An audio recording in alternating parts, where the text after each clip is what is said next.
my base that I spent days working on just got grief. It's literally all gone, which has made me the weakest player on the server. So I'm going to build a brand new base with tons of farms, every villager, and even a way to get infinite netherite, all to make sure that I can get max god armor in a matter of minutes.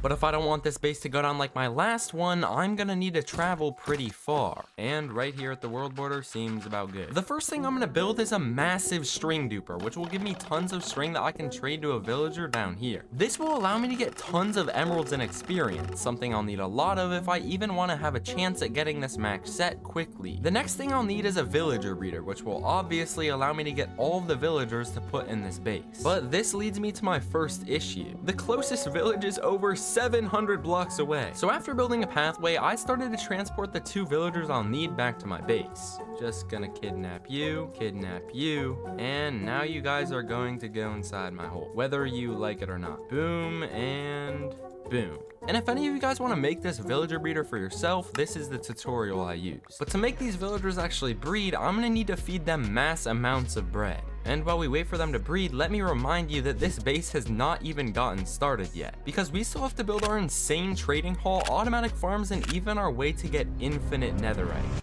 But that night, I went AFK at my gunpowder farm to prepare for a future project, and when I came back to collect my profits, I was jumped. He's moving!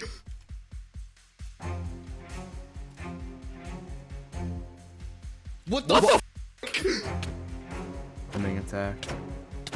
Moose, I need help. They're jumping me. I was in a 1v4 with none of my teammates online and able to help. If I wanted to survive, I needed to find a way to escape the fight. Bro, I might just use the cart trap and kill all of them. I made them so mad. Just doing the login.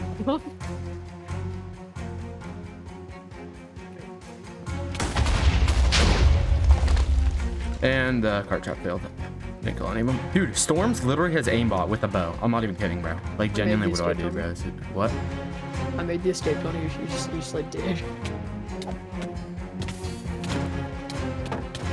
Oh, I have 5 big men around me.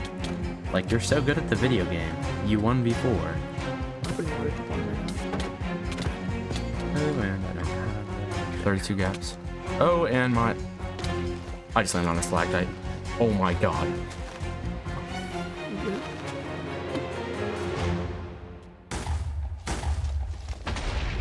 Tell me how I just. Oh my god, no. Hold on, bro. Might go full in this. I went full in this. Are you They're good? finding me. Oh my god.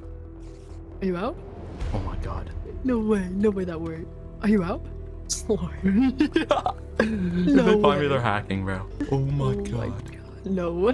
Oh my Full god. invis works, bro. I had successfully escaped the ambush, but if I can finish this base before they inevitably find me and ambush me once again, I could re-gear almost infinitely, making their attacks absolutely useless. So after arriving back at my base, the villagers had been at work making babies, which meant I could now start on the trading hall. Now the first villager that I need is a Fletcher, which I'll trade all of my string to, and since we have infinite restock on this server, we only really need 1 to do the job. The rest of the villagers are gonna go inside these little holes, and the first 5 are possibly the most important of them all. The first one allows me to get food for myself and the villager breeder, making sure that we never run out of babies to use ever again. The second one allows me to get ender pearls and XP, both crucial things I'll need if I ever get into a fight. And the last 3 will be the villagers giving me the raw diamond weapons, tools, and armor that I can enchant later with enchanted books. So yeah, these are really helpful. But the next 25 villagers shouldn't be taken for granted, because these will be the librarians, the ones selling me all of the designated books I'll need to enchant my weapons, tools, and armor. This also happens to be one of the most time-consuming parts of making this base, so... But before we start on that, we need to finish making our miscellaneous area, where we'll have an enchantment table, anvils, and even a brewing station to get us all the potions we'll ever need for battle. But real quick, if you could take a moment to subscribe, that would be awesome. I'm trying to hit 100,000 subscribers by the end of the year, and if you subscribe before we hit this milestone, you can claim your OG ticket, proving that you've been here since the very start.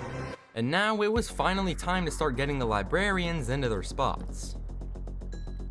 By the way, this base was so thoroughly planned out that I even planned the order of the villagers to make sure that when I'm grinding, I don't have to be running back and forth just to get from the mending villager to the unbreaking villager. Trust me, when I finish this base, it's going to be insane, especially since after this, we still have farms and a way to get infinite netherite left to build. And that is the meat of the build completely finished. But just as I had finished, my teammate Lesh started jumping Sean, a member of the group that jumped me just the other day. So obviously I went in to help. Hey, Pookie Bear. Alright, hold on, I'll be back. I took him. Oh, someone's water running. That's not allowed. No, water running is not allowed. Oh, I had to press record. Oh shit. Someone did not Oh, record. I'm not Hey, giving you record another now. chance. If I have fighting gear, I've got like one set in Gapples, should I pull up? They also don't know that I'm like with you guys, so. He definitely is a trap, bro. I'm gonna boost you. Go. No, what are you doing, bro? Why don't you come down here? I'm down here, bro. I see you, Lesh.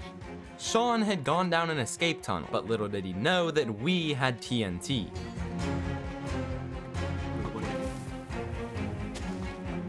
What is that gonna do? Oh my god. I think he placed blocks. Yeah, he did. He's getting cool dogs here. Don't get bowed in. Don't get bowed in. Hold up. Cool dogs here. I don't know where he is though.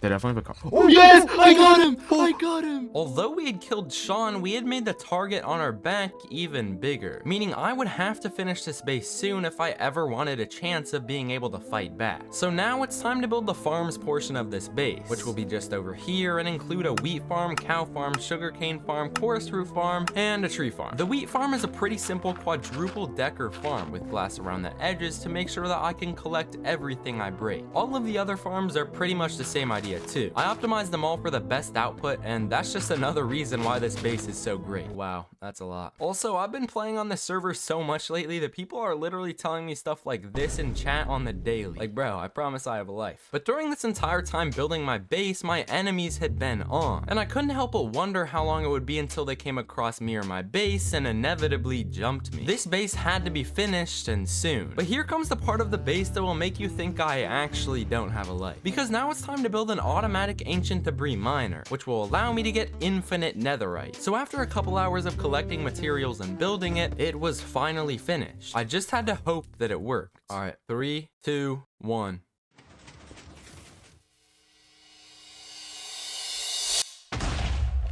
Oh my gosh, it works. No way! I had finished my way of getting infinite netherite, but the very next day after I had gotten home from classes, my entire netherite mining machine was destroyed and stolen. This was genuinely the most annoying thing that could have happened, and I spent the rest of the night getting the materials back and rebuilding it multiple times until I knew I had it right. And just as I was about to leave it alone, no, bro.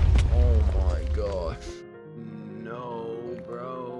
This was my last straw. It seemed like no matter what, I would keep having to rebuild. And for something that didn't give me that much ancient debris output, I decided to ditch it and come up with a new way to get infinite netherite. And the way that I'm gonna do that is with beds. I know, it's lame, but it actually works. You see, beds are explosive. You can fit a lot in your inventory, and they're compactable into wool and wood logs. Combined with a specific method of blowing them up, they could actually be on the same level as the ancient debris miner. So after putting a ton of wood and wool in some chests, all I had to do was put this base to the test. So I stripped down naked and got rid of all of my tools, just to put this base to the test and really see how long does it take for me to get fully geared with netherite. And time starts now. First, I'm gonna turn on all 10 of my string dupers and start trading with my Fletcher to get me a ton of emeralds and experience. But I'm gonna need some food, ender pearls, and XP bottles. Next, I'm gonna buy myself the armor, weapons, and tools I'll need, along with all of their corresponding enchanted books. Once the enchantments are on all of the armor and tools, I can head into the nether to start mining some netherite. And in less than 25 minutes, I've gotten a max set of netherite armor and everything else I'll need to fight. This base is truly insane.